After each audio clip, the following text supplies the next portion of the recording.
కదిరి టౌన్కు చెందిన బాల మురళీకృష్ణ అలియాస్ బాలు అనే వ్యక్తిని కలెక్టర్ గారి ఆర్డర్స్ మేరకు ప్రివెన్షన్ డిటెన్షన్ కింద కడప సెంట్రల్ జైలుకు తరలిస్తున్నాం.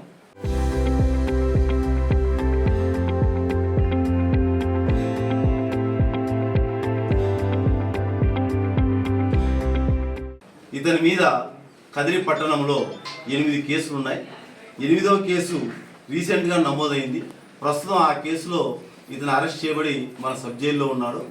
కలెక్టర్ గారు ఇచ్చిన ఉత్తర్వుల మేరకు అతన్ని ఈ సబ్ జైలు నుంచి మేజిస్ట్రేట్ గారు కడప సెంట్రల్ జైల్లో స్వాధీనం చేయవలసిందిగా తెలిపినారు. దాని మేరకు ఈరోజు అతన్ని కడప సెంట్రల్ జైలుకు తరలిస్తున్నాం.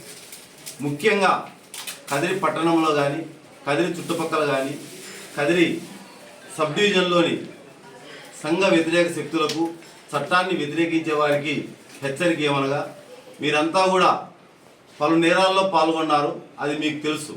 మీరు ఇప్పుడు ప్రజాశాంతికి భంగం కలిగించకుండా ప్రశాంత వాతావరణంలో ఉండాలి.